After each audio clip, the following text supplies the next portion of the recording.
Vamos a ver dos textos, primero en Filipenses y luego en Gálatas.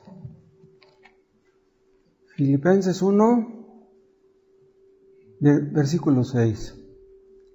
Dice el apóstol: estando persuadido de esto, que el que comenzó en vosotros la buena obra, la perfeccionará hasta el día de Jesucristo. Este es un versículo de tantos que nos hablan de nuestro tema de hoy, de la perseverancia de los santos. El apóstol Pablo estaba bien seguro que Dios, el que había comenzado en los Filipenses la buena obra, y aquí se refiere a la buena obra de la salvación, dice, la perfeccionará hasta el día de Jesucristo. Y dice la perfeccionará porque en un principio la salvación parece ser imperfecta, ¿sí? Entonces va madurando hasta que se perfecciona. Dice, el que comenzó esta obra, dice, la va a terminar. Dios no deja nada inconcluso. Nosotros sí, ¿no? Hay veces que empezamos cosas y luego no las terminamos, nos desanimamos, no nos alcanza el tiempo, no nos alcanza el dinero, etc. Pero Dios no es así, Dios no está limitado. Y dice al empezar, estando persuadido. ¿Quién lo persuadió? Dios mismo. O sea, Él no se persuadió de eso. ¿Sí? Este asunto no es cuestión de persuasión individual, sino que Dios nos convence que cuando Él comienza algo, Él siempre lo termina. Entonces, si una persona es salva, esa persona nunca dejará de ser salva. Una persona que se arrepintió de sus pecados, que creyó en Cristo, que es perdonada de sus pecados, esa persona nunca terminará en el infierno. Pero vamos a orar, ¿sí? Y luego leemos el texto que les dije de Gálatas. Padre, estamos reunidos aquí en tu nombre. Queremos, oh Dios, alabarte y glorificarte a través de la exposición y a través del aprendizaje de tu palabra. Te pedimos, Padre, que lleve fruto en nuestro entendimiento y que pongamos por obra, Padre, aquellas implicaciones prácticas que pueda haber detrás de todo esto. Enséñanos, Padre, a obedecer tu palabra, a obedecerte a ti. Te lo pedimos en el nombre de Jesús. Amén. Vean en Gálatas, en el capítulo 4. ¿Recuerdan ustedes cuál fue el propósito por el cual Pablo escribió esta epístola a los Gálatas? ¿Se acuerdan? Fue porque entre aquella iglesia de Galacia se habían infiltrado unos judaizantes. Los judaizantes eran personas que creían que la salvación era por la fe en Cristo, sí, pero más aparte por la circuncisión. Entonces ellos decían, está bien que ustedes crean en Cristo, pero tienen que ser circuncidados, porque si no se circuncidan, ustedes no pueden ser salvos. Entonces Pablo escribió esta epístola para refutar la idea de los judaizantes. Somos salvos por la fe sola, es lo que veíamos hace 8 días, ¿se acuerdan? No por las obras, nada que podamos mezclar con la fe. La pura fe nos salva.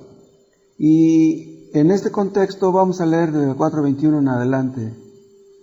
Gálatas 4:21 dice, decidme los que queréis estar bajo la ley. O sea, si ya están bajo la gracia, dice, díganme, ¿quieren estar bajo la ley? Dice, ¿no habéis oído la ley? O sea, ¿no saben cuáles son las exigencias de la ley? Lo que la ley demanda.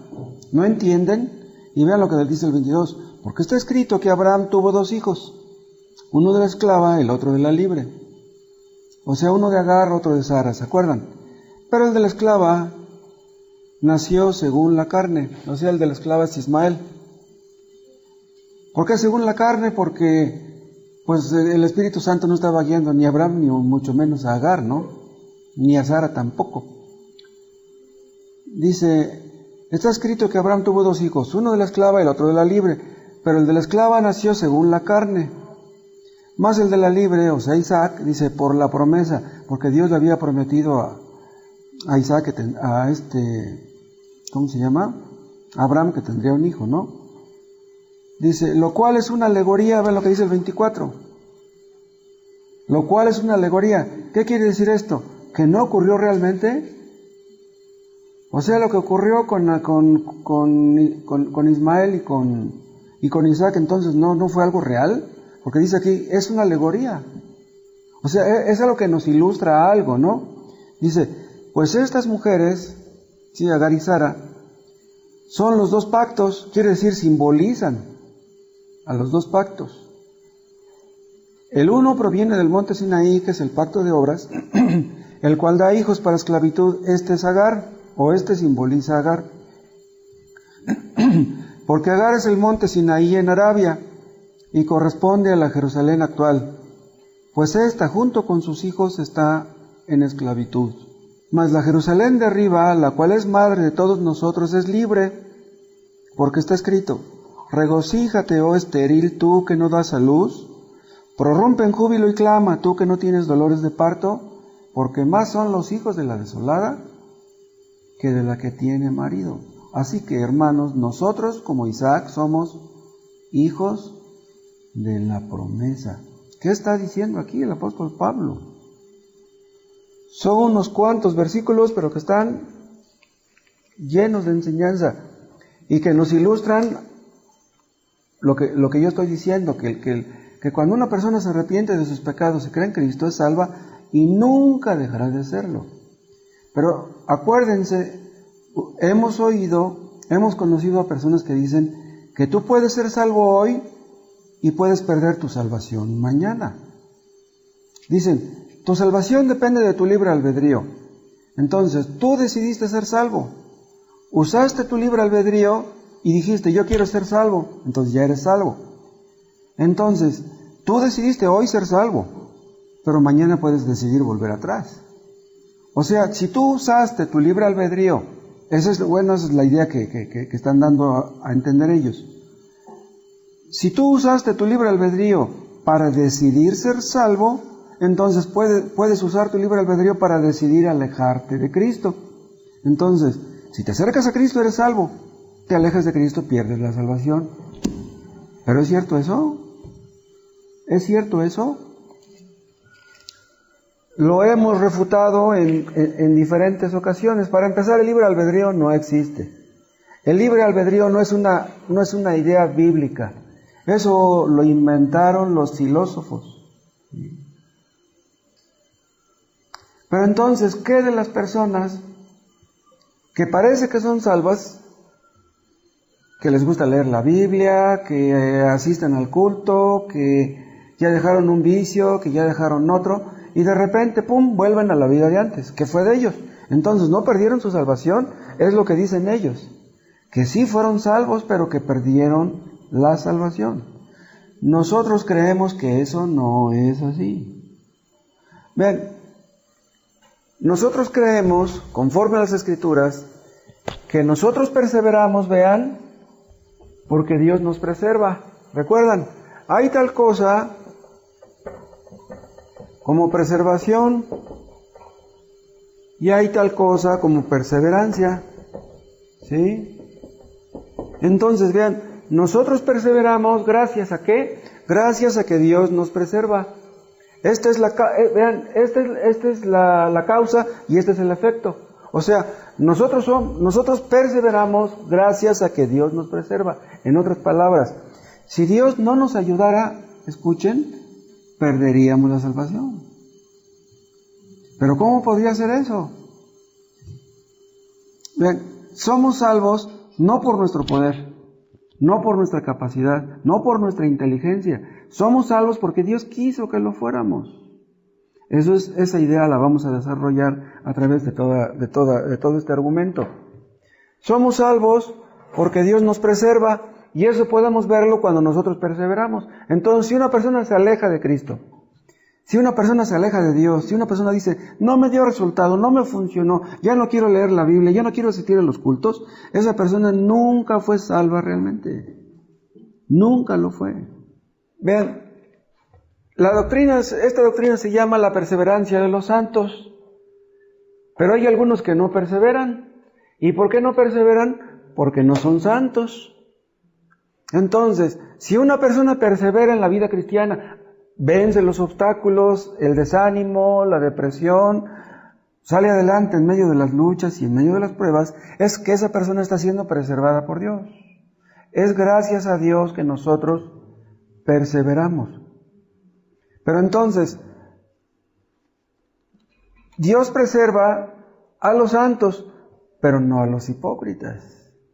O sea, esta doctrina no le da alas a los hipócritas. Vean, cuando Cristo venga, habrá en este mundo muchos hipócritas. Cuando Cristo venga, va a descubrir que muchas personas decían, yo merezco el cielo, yo era fiel a mi religión, yo no faltaba a los cultos, yo siempre leía mi Biblia, yo daba mi ofrenda, etc. Entonces, son personas que creen que se están ganando la salvación, pero cuando Cristo venga van a descubrir con horror que estaban equivocados. Hay personas que son muy hábiles para fingir. Aparentan que son cristianos. Van al culto, leen y oran, pero que no son cristianos. Una persona cristiana no lo es por leer y por orar y por ir al culto. Entonces una persona puede aparentar que es cristiana sin serlo. Pero cuando Cristo venga, por muy hábiles que sean en su arte, Cristo los va a descubrir, los va a desenmascarar. Entonces, esta doctrina le da gozo y seguridad a los creyentes, no a los hipócritas. Otra cosa, la perseverancia de los santos. Entonces quiere decir que los santos, puesto que son santos, nunca pecan. Vean, esa es la idea que tienen muchos. En muchas iglesias falsas esa es la idea que tienen. O sea que si una persona cree que es salva, entonces en el fondo cree que es perfecta. O sea, ellos piensan que ser salvos es sinónimo de ser perfectos, pero eso es falso. No hay ningún creyente que sea perfecto. El apóstol Pablo era un apóstol y él no creía ser perfecto. El único que fue perfecto en este mundo fue Cristo y nadie más. Ninguno de los apóstoles fue perfecto. El apóstol Pedro era el líder entre los apóstoles y él negó a Cristo. Si él, que era el líder, lo negó, imagínense. Entonces, esta doctrina no afirma que los creyentes van a ser librados del peligro de caer en pecado. Vean, cualquier creyente puede pecar. En realidad no es difícil pecar, es algo bien sencillo. Cualquiera peca. Pero esta doctrina no enseña que Dios nos librará de caer. Porque si eso enseñara la doctrina, entonces habría creyentes que nunca pecaran, y esos no existen. Noé pecó, acuérdense, Noé fue un cristiano verdadero y pecó. El rey David fue un cristiano verdadero y pecó. Pedro, ya dije, también pecó. Pero, ¿qué pasa entonces con los creyentes que caen? Cuando un cristiano cae en pecado, ¿qué pasa? Que Dios lo disciplina, que Dios lo corrige, que Dios enderece sus pasos. Y Dios lo fortalece sus piernas espirituales para que aprenda a obedecer a Dios. Pero todos los creyentes podemos caer y de hecho caemos. Ahora, ¿Dios nos preserva y nosotros nos estamos con los brazos cruzados? No, tampoco. Vean, una persona que es justificada, ahí empieza su santificación. Y aunque no hicimos nada en cuanto a la justificación, tenemos que hacer mucho en cuanto a la santificación. ¿Qué hacemos? Cooperamos. En otras palabras, no vamos a decirle a Dios, oye Dios, pues si tú quieres que yo sea santificado, pues santifícame. No, tenemos que hacer algo. Tenemos que orar, tenemos que leer, tenemos que dar testimonio, etc. Tenemos que obedecer a Dios en sus múltiples demandas. Tenemos que cooperar. Y el Espíritu Santo se asegura que cooperemos. En otras palabras, si Dios ve que como creyentes nos estamos enfriando, nos estamos alejando, nos estamos apartando, ¿saben qué va a hacer Dios? Va a hacer algo, nos va a disciplinar. Eso no nos va a gustar, pero eso es exactamente lo que Dios ha prometido hacer. Entonces, nosotros creemos con las Escrituras firmemente que la persona que salva no puede perder la salvación. Y hay muchos argumentos que pueden comprobar esto. Por ejemplo, hay uno en Lucas 15, ¿quieren ver un texto? Lucas 15, vamos a empezar desde el 4, 15:4. ¿Qué hombre de vosotros, teniendo 100 ovejas, si pierde una de ellas, no deja las 99 en el desierto y va tras la que se perdió hasta encontrarla? Y cuando la encuentra, la pone sobre sus hombros gozoso. Y al llegar a casa, reúne a sus amigos y vecinos diciéndoles, gozaos conmigo porque he encontrado mi oveja que se había perdido. Vean, aquí empieza la parábola del hijo pródigo. ¿Sí? O sea, compara al hijo pródigo con una oveja que se perdió. Es el mismo argumento, ¿no? Ahora vean lo que dice en el versículo 7. Os digo que así habrá más gozo en el cielo por un pecador que se arrepiente, por 99 justos que no necesitan de arrepentimiento. ¿Qué dice aquí? Que hay gozo en el cielo por un pecador que se arrepiente. Y aquí está diciendo que este pecador que se arrepiente es la oveja que Cristo vino a buscar. Es lo que dicen los versículos anteriores. Entonces vean, Cristo viene e encuentra a un pecador sumido en el pecado y lo ve como su oveja. ¿Sí? Entonces lo saca de ahí. ¿Sí? Este pecador se arrepiente de su pecado y encuentra la salvación. Y es entonces cuando hay gozo en el cielo, es lo que dice el versículo 7. En el momento que una persona se arrepiente de su pecado y cree en Cristo, en ese momento hay gozo en el cielo. Pero vamos a suponer que esa persona pudiera perder la salvación. ¿Cómo habría gozo en el cielo si Dios ya sabe que esa persona se va a perder mañana o pasado mañana? Entonces diría, no, espérense, no hagan fiesta. Pues ahorita se arrepintió de sus pecados, pero mañana vuelve atrás. Entonces, ¿para qué hacer fiesta ahorita? No, mejor vamos a esperar a que se muera para hacer la fiesta, ¿no? Pero no la vamos a hacer ahorita. Una persona que se arrepintiera hoy podría cambiar de opinión mañana. Y hemos visto muchos casos así. Son las personas que no perseveran. Hay personas que empiezan en la vida cristiana, bien contentos. Agarran la Biblia y les gusta leer. Hay personas que empiezan a leer la Biblia, leen 1, 2, hasta 3 horas diarias. Qué bueno que lean tanto, pero que después de mucho tiempo vuelven a la vida de antes. ¿Qué fue de esas personas que nunca fueron salvas? No quiere decir que fueron salvas y que luego perdieron la salvación, no. Nunca fueron salvas. Entonces el hecho de que una persona se arrepintiera, pues no significaría nada. Todo estaría en duda. Entonces, repito, ¿para qué hacer fiesta?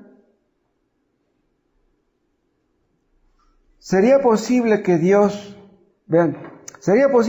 y los ángeles se gozaran por el arrepentimiento de una persona hoy y que esa persona pudiera echarse para atrás mañana. ¿Que entonces Dios no sabe que esa persona va a cambiar de opinión mañana? Vean ustedes, los arminianos no creen en la omnisciencia de Dios, no creen en la omnipotencia de Dios, no creen en la fidelidad de Dios, no creen en la sabiduría de Dios. En otras palabras, no creen en Dios. Entonces, no creen que Dios empiece la obra y sea capaz de terminarla. Dicen, empezó a hacerla, pero como nosotros le falló y a la mera hora esa persona parecía que era salva, pero se le escapó, ya no pudo Dios salvarla. Entonces, quiere decir que Dios se gozó en la salvación de personas que ahora ya están en el infierno. Eso es pintar a Dios, ¿saben qué? Con el debido respeto, eso es pintar a Dios como un necio. Eso no puede ser. Entonces, si en el cielo hay gozo, hay alegría por un pecador que se arrepiente, ¿cuál es la base de ese gozo? Es porque en el cielo saben que cuando Dios le da a uno la salvación ya no se la va a quitar. Ellos saben que la fe, el arrepentimiento, la salvación son dones de Dios. Y los dones que Dios da no son como los que nosotros damos, que tal vez podamos quitarlos. Cuando Dios nos da algo, eso ya nunca nos lo quitará. Otro argumento, escuchen. Hay un texto en Hebreos 1 que dice que los ángeles son enviados para cuidar a los que serán herederos de la salvación. ¿Conocen ustedes este texto? ¿Por qué los están cuidando? Los ángeles andan detrás de los creyentes, donde quiera que andan. ¿Será posible, por ejemplo, que un creyente quisiera entrar a una cantina a emborracharse y que el ángel le estorbara el camino? ¿Sería posible eso? Imagínense que está a unos cuantos pasos de entrar a la cantina y de repente un ángel hace que una combi se salga de la carretera y ¡pum!, avienta por allá a este cristiano que iba a entrar en la cantina. ¿Cómo podría ser posible eso? Voy a hacer que una combi atropelle a este cristiano para que no se emborrache. No, para empezar, un cristiano no va a estar pensando en entrar a una cantina. Porque si está pensando en entrar a una cantina no es cristiano.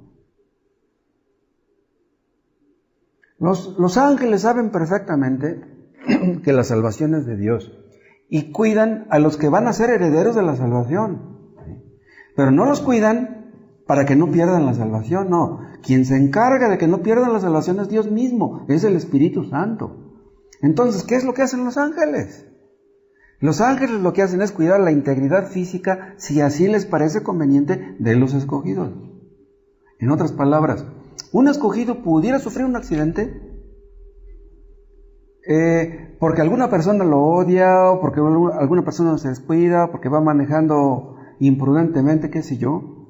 Pero los ángeles pueden cuidar a un creyente para impedir que ese creyente sufra un accidente.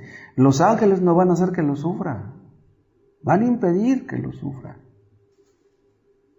Entonces, este texto que acabamos de leer de Lucas 15 no tiene explicación a menos de que las cosas sean así. Y todavía para completar más la ilustración, vean, hay padres que les cuesta trabajo casar a sus hijas. Pero hay padres que después de muchos problemas logran que una de sus hijas se casen. ¡Uy! Están bien felices. ¡Ay! Pensé que mi hija no se iba a casar.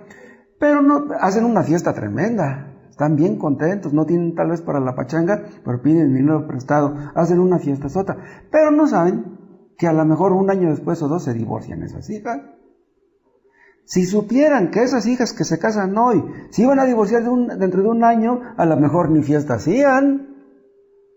Pero ellos no saben qué va a ser de esa hija que se casa. Pero Dios ya sabe qué va a ser de nosotros, porque Él conoce el mañana y el pasado mañana. Dios conoce nuestro futuro, nosotros no. Vean otro argumento en el libro de Gálatas que leímos. Gálatas 4:21. Vean cómo va desarrollando poco a poco el argumento del apóstol. Dice, decidme, los que queréis estar bajo la ley, o sea, los que queréis estar de nuevo, porque ya habían estado antes, ¿no? Dice, ¿no habéis oído la ley?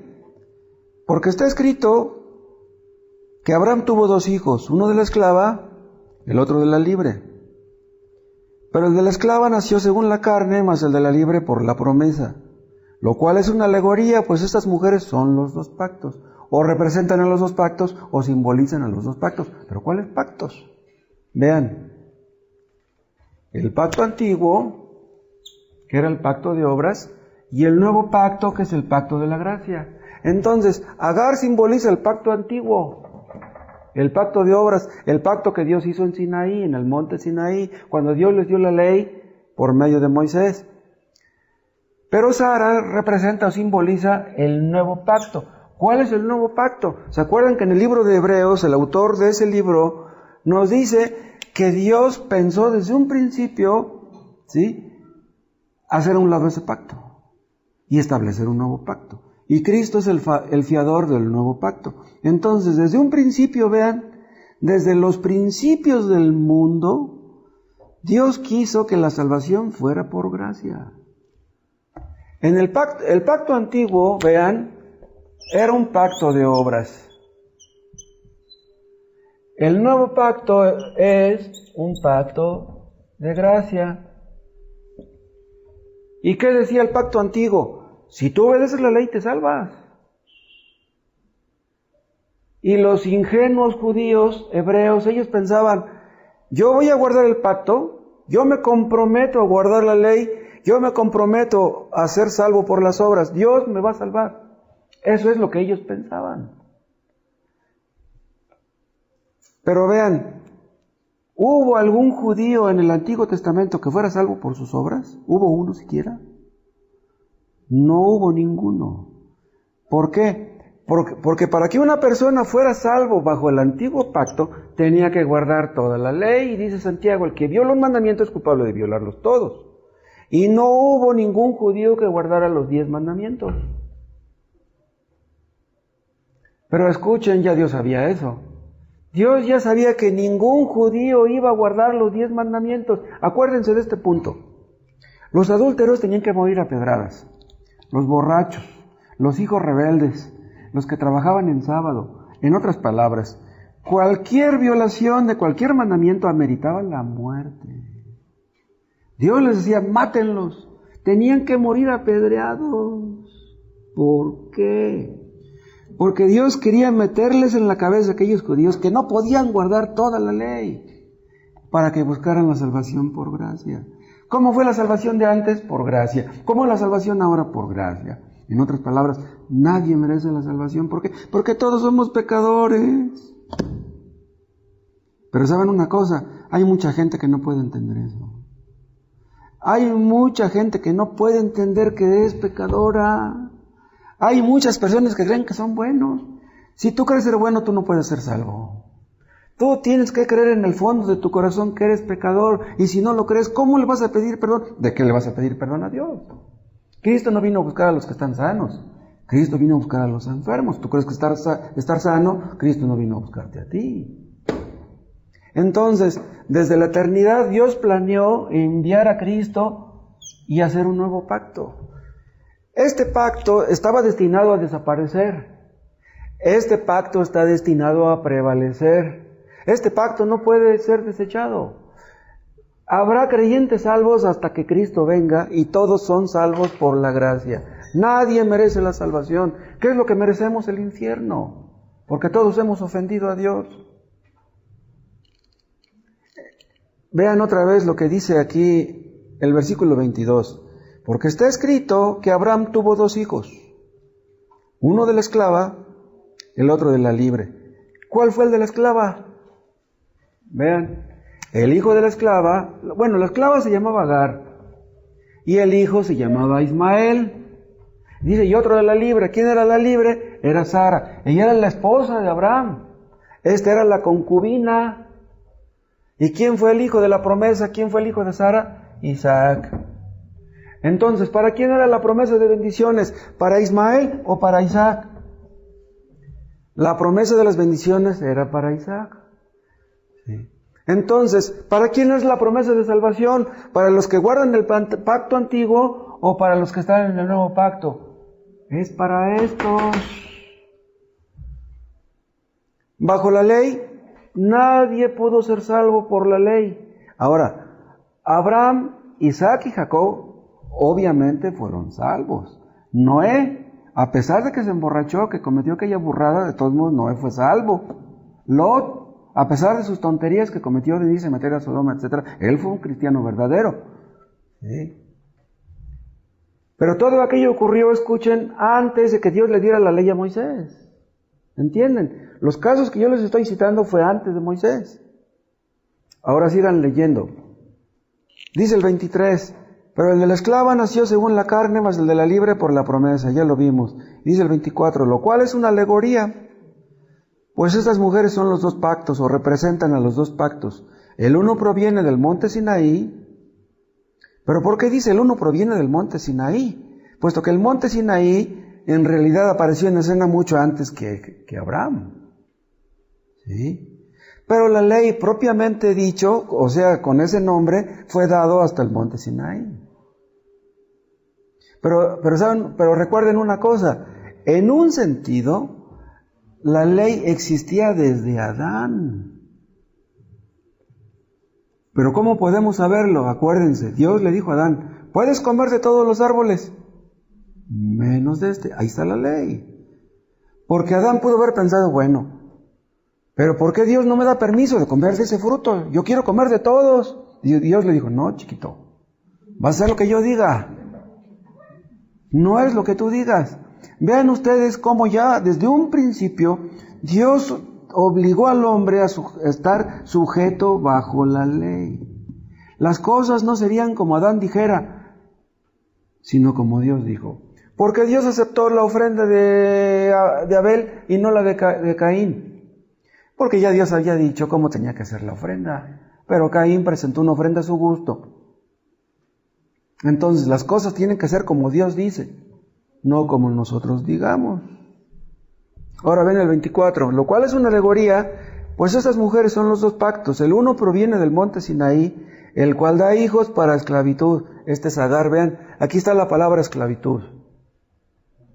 Todos los que quieren salvarse bajo la ley o por las obras de la ley son esclavos.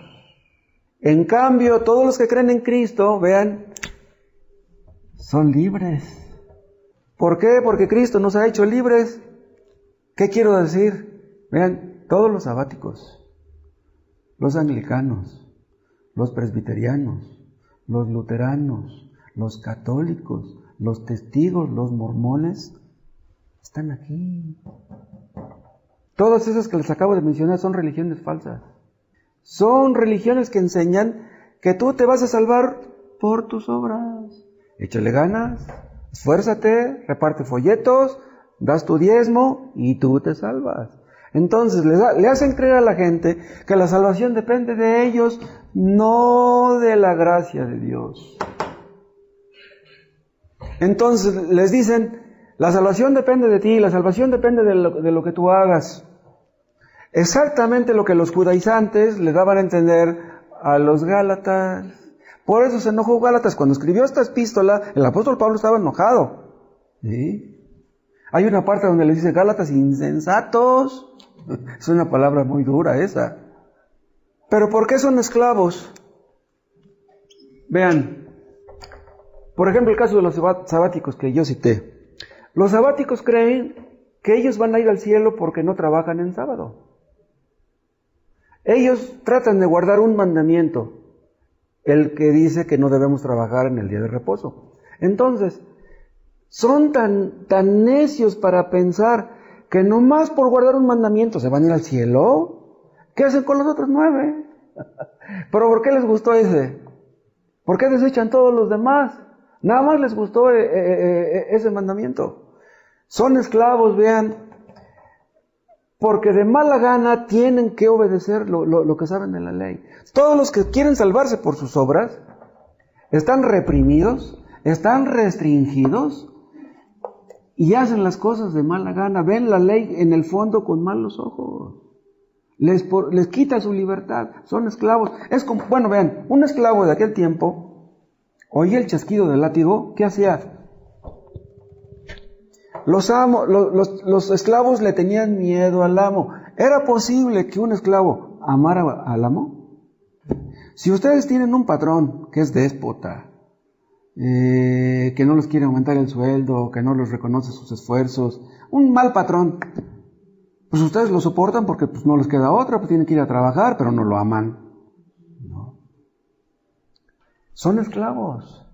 En otras palabras, leen la Biblia porque tienen que leerla. Van al culto porque es su obligación. Dan una ofrenda porque no les queda de otra, pero no disfrutan de las cosas de Dios. Pero los creyentes, vean, son libres. Amamos a Cristo porque Él nos amó. Amamos a Cristo porque derramó su sangre por nosotros. Y venimos al culto porque amamos hacerlo. Leemos la Biblia porque entendemos que es la palabra santa de Dios, inerrante. Entonces, nosotros somos libres, somos hijos de la libre. Ellos son hijos de la esclava y no pueden disfrutar de la religión. Yo, como lo he citado en alguna ocasión, hay personas que vienen al culto el domingo y que dicen, no quiero estar, termina ya me quiero ir, se aburren, no les gusta venir al culto, vienen de mala gana, porque les insistieron, porque les ruegan, porque los amenazan, porque los regañan si no vienen, pero no vienen con alegría. Las cosas de Dios no les gustan. Y quieren que les diga una cosa, una persona que viene al culto de mala gana, que lee la Biblia de mala gana, que ora de mala gana, ¿cómo podría ir al cielo? ¿Cómo? Se aburriría. En el cielo se alaba a Dios, aquí no quieren alabar a Dios. En el cielo se le da gracias a Dios, no quieren hacerlo aquí. Si no lo hacen aquí, ¿cómo lo harán allá? O lo mismo, ¿no? Un inconverso, aunque Dios lo dejara entrar en el cielo, no sería feliz en el cielo. Sigan leyendo el 25. Porque Agar es el monte Sinaí en Arabia, o representa, ¿no? Y corresponde, dice, a la Jerusalén actual. Pues esta junto con sus hijos está en esclavitud. Todos los judaizantes, todos los que creen que se van a salvar por sus obras están incluidos aquí en este versículo 25. Pero vean lo que dice ahora. Mas la Jerusalén de arriba, la cual es madre de todos nosotros, es libre. Vean, en el 25 habla de la Jerusalén actual. Y el 26 habla de la Jerusalén de arriba. ¿Cuál es esa Jerusalén de arriba?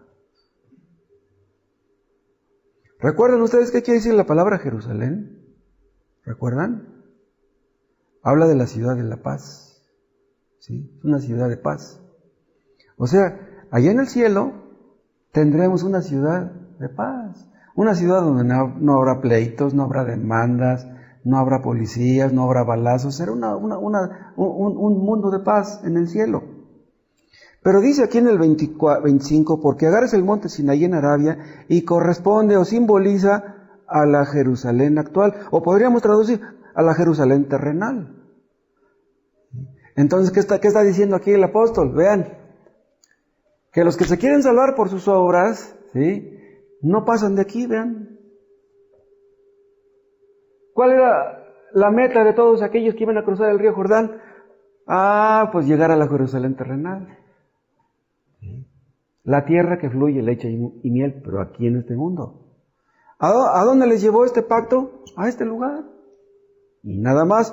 Pero los que se salvan por la gracia, los que confían en Cristo, son libres. ¿A dónde van a terminar? Vean, en la Jerusalén de arriba. ¿Y en dónde está esa Jerusalén? Pues está en el cielo. En otras palabras, nosotros no andamos buscando una tierra que fluye leche y miel aquí. Queremos una tierra que fluye leche y miel allá. Pero los que se quieren salvar por sus obras no podrán ir a esa Jerusalén de arriba. Es imposible que vayan. Y dice el 27, porque está escrito, regocíjate, oh estéril, tú que no das a luz. ¿A quién se refiere aquí? Vean, se refiere a Sara. Ella era la estéril, ¿se acuerdan que no podía tener hijos? Dice, regocíjate, oh estéril, tú que no das a luz, prorrumpe en júbilo y clama, tú que no tienes dolores de parto. Dice, porque más son los hijos de la desolada que de la que tiene marido. ¿Cómo ven? Más son los hijos de la desolada. Así que, hermanos, nosotros como Isaac somos hijos de la promesa. ¿A quién le hizo Dios aquella promesa? Se la hizo a Abraham. Pero no solamente a Abraham. Vean cómo dice acá el versículo 14. Vean el 3:13, Gálatas 3:13. Cristo nos redimió de la maldición de la ley. Vean cómo dice. Vean, todos los que están aquí, que se quieren salvar por las obras, están bajo maldición. Es lo que está diciendo aquí. O sea, esa lista no es exhaustiva, podríamos agregar otras cosas. Cristo nos redimió de la maldición de la ley, hecho por nosotros maldición. O sea, Cristo llevó la maldición para que nosotros lleváramos la bendición. Porque está escrito, maldito todo el que es colgado en un madero.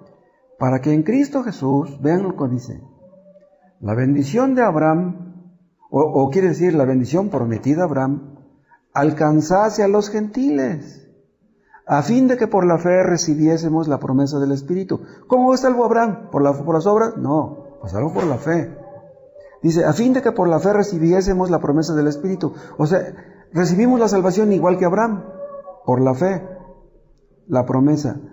Y dice el 15, hermanos, hablo en términos humanos. Un pacto, aunque sea de hombre, una vez ratificado, nadie lo invalida ni le añada. Vean, aquí está hablando del pacto que Dios hizo con Abraham, el pacto que se llama el pacto abrámico. Dice, un pacto, aunque sea de hombre, una vez ratificado, nadie lo invalida ni le añade. Vean, un pacto siendo de hombre. Pero aquí no está hablando de un pacto de hombre, aquí está hablando del pacto de Dios. En otras palabras, si un hombre cumple su pacto, con más razón Dios. Ese es el argumento. Por eso dice, hermanos, hablo en términos humanos. Así hablan los hombres. Así hacen los hombres. Ahora, dice el 16, ahora bien, a Abraham fueron hechas las promesas y a su simiente.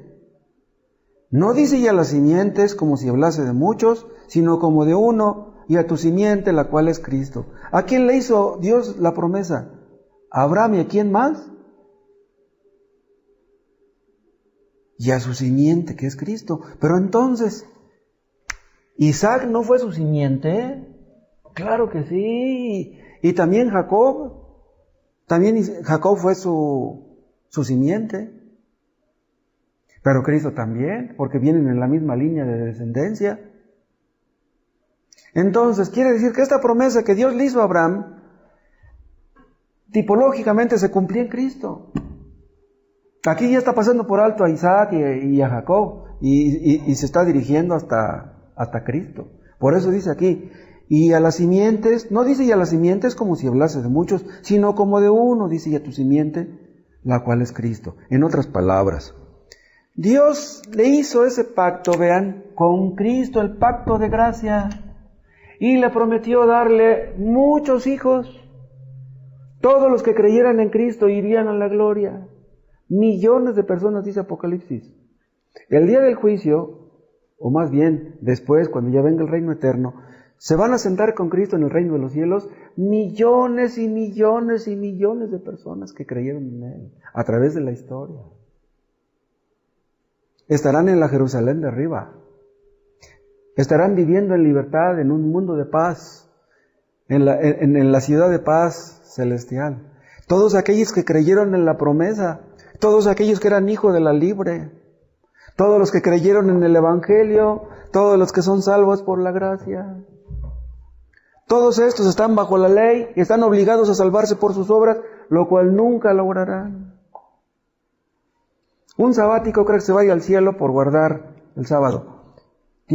Para que pudiera ser salvo ese hombre, tendría que guardar los otros 9 mandamientos. ¿Pero quién hace eso? Nadie puede pagar su infinita deuda de pecado.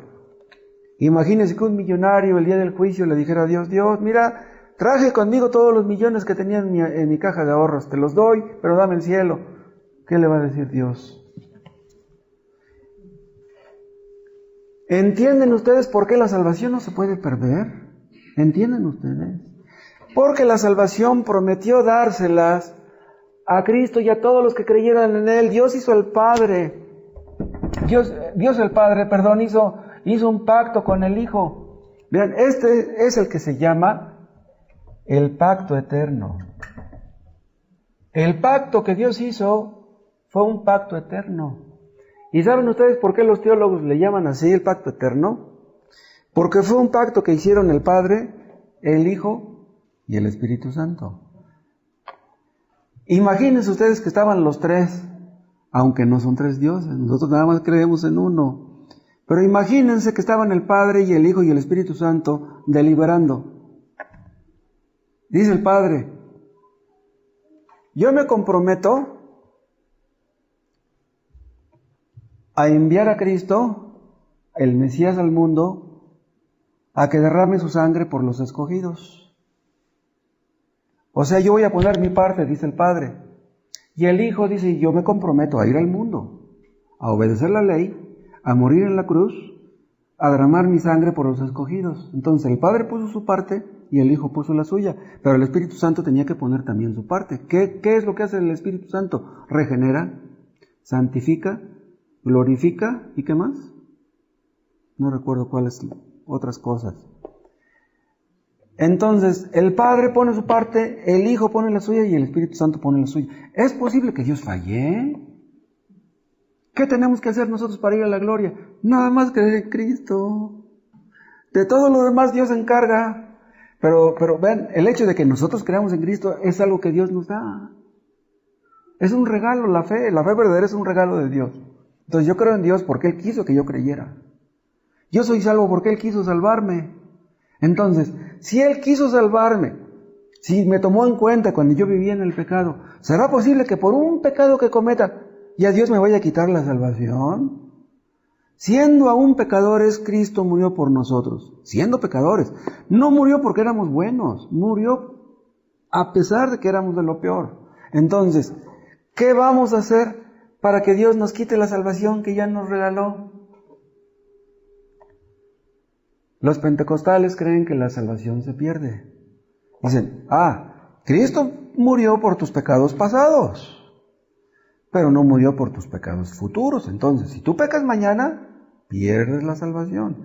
Entonces estarían así, temblando, ¿y si peco? Voy a perder la salvación. La salvación no se pierde. ¿Y por qué no se pierde?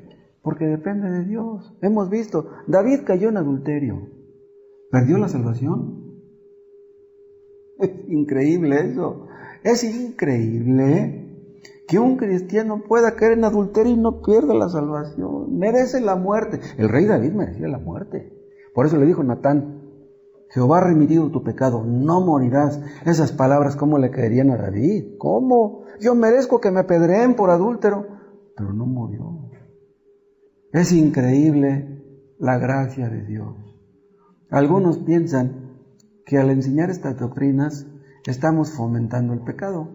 Pues dijo el pastor que si yo caigo en adulterio no voy a perder mi salvación. No, si tú crees en eso eres un hipócrita, porque un cristiano no va a estar pensando en eso. El Evangelio es bueno, son buenas noticias. ¿Por qué? Porque el Evangelio nos dice que Cristo ya hizo todo lo que tenía que ser hecho para que fuéramos salvos. ¿Qué tenemos que hacer? Nada, nada más creer en Cristo. Pero imagínense que el Evangelio dijera, ¿sabes qué?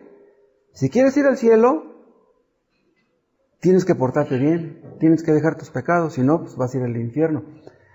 Supongan ustedes que ustedes van a visitar a un hombre que está en la antesala de la muerte, que ya le van a dar la inyección letal, o lo van a sentar en la silla eléctrica.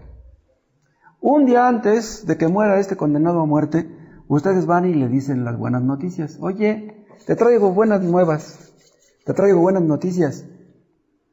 ¿Qué entendería él como buenas noticias?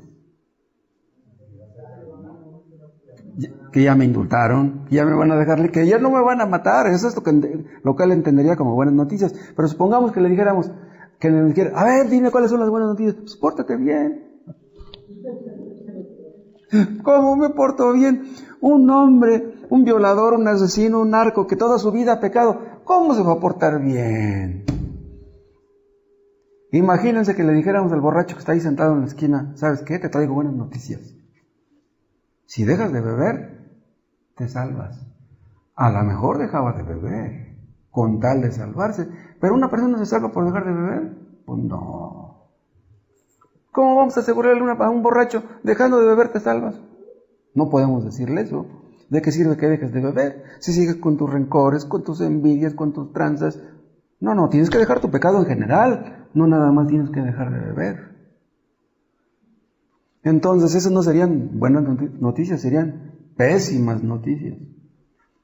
Vamos a seguir con este mismo tema de hoy en 8 porque no nos alcanza el tiempo para terminarlo. Vamos a dar gracias a Dios.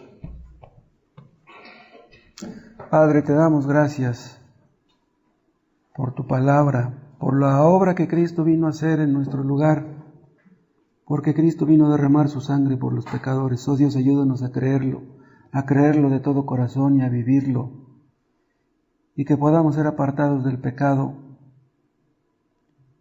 para que así puedan ver otras personas que en verdad hemos creído en ti, que tú eres nuestro Dios y que nosotros somos tu pueblo. Y líbranos de ser hipócritas,